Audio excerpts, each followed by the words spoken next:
Hi everybody, welcome back. I'm so thrilled you are here, and a super special shout out if this is your first time watching one of my videos.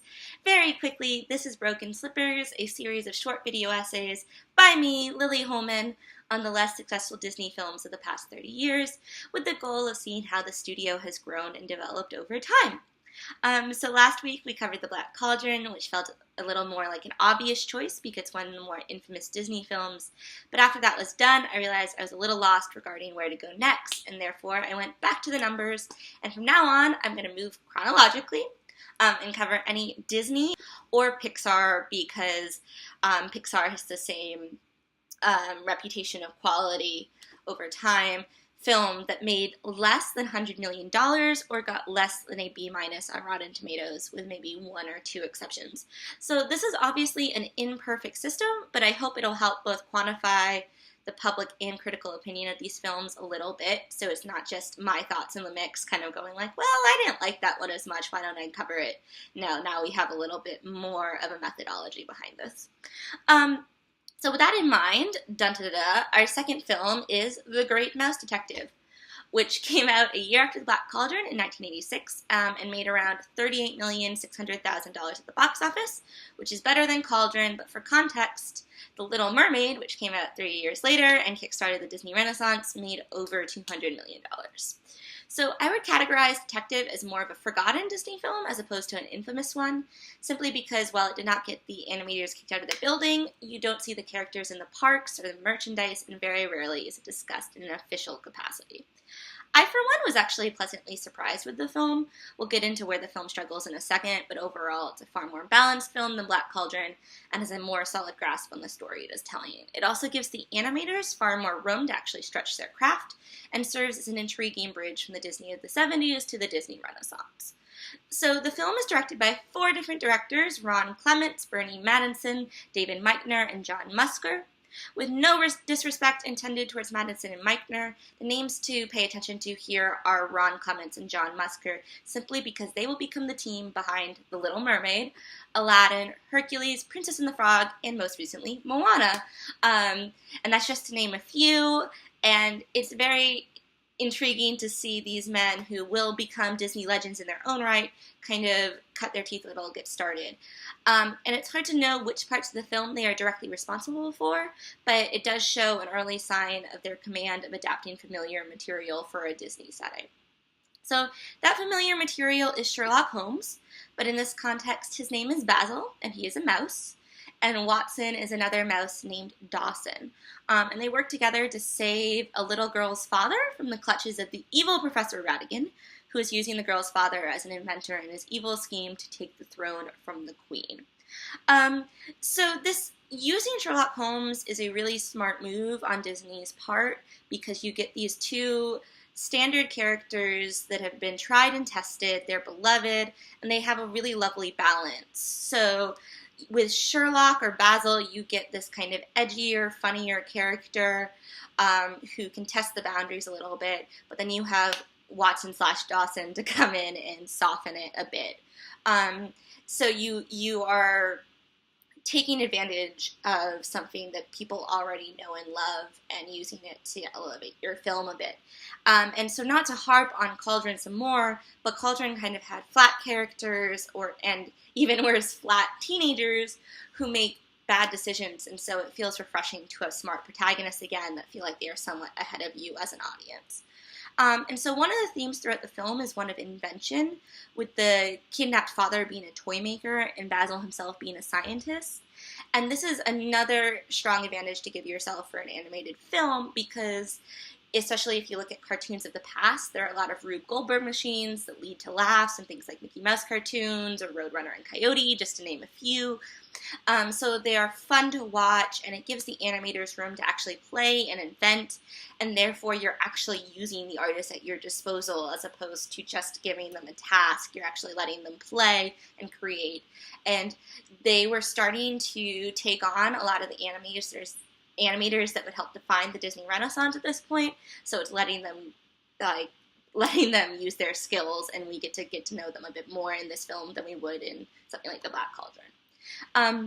So the small scale of the film, the literal small scale of the film, since the protagonists are mice, also encourages this, and it reminded me a bit of the Pixar short Tin Toy, which came out 2 years later, and also plays with the idea of looking at toys from a much smaller perspective.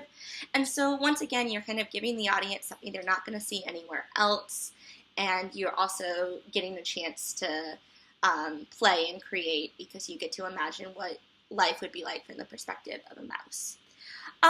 So, if they have all these lovely things going for them, why is this film not better remembered? Well, in many ways, it maintains the status quo of the film like the 70s, like Fox and the Hound and Robin Hood, which actually are both films I love. But in those movies, the characters are simple and there's a lack of a significant emotional journey or lesson in the narrative. This is a little bit less so in Fox and the Hound, but that's like a whole other discussion for a different time. But so that's the kind of basis we're going off of here if we're going to try to disregard Black Cauldron a little bit. So in the end, in this movie, Basil bonds with a little girl, but that's about it in terms of character development, because you don't actually, in this context, want to see Sherlock change and grow. We're going to save that for Benedict Cumberbatch. And so that's not quite a reason to be totally forgotten. And I'm all for reclaiming things like Fox and the Hound and Robin Hood, but that doesn't take into account what I actually think is the major weakness of the film, which is its villain. So Professor Ratigan, intriguingly, is supposed to be the biggest draw for the film because he's voiced by Vincent Price.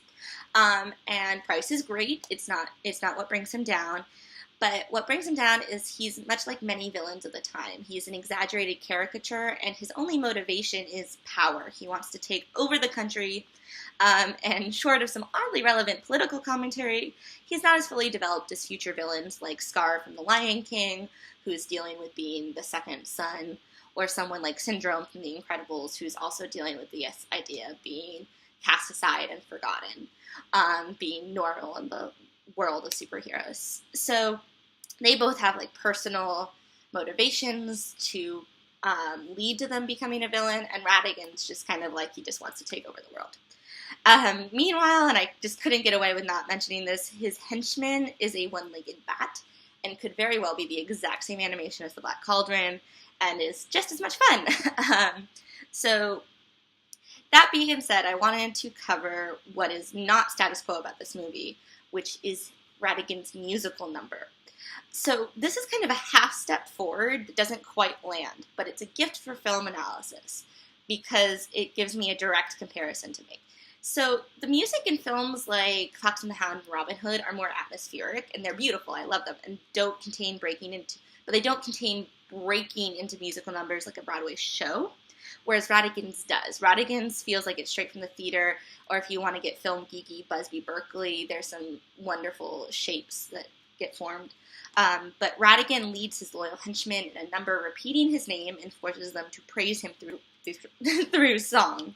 And if that sounds vaguely familiar, you may have seen Beauty and the Beast recently. So like Gaston, the villain song from Beauty and the Beast, is an almost identical concept.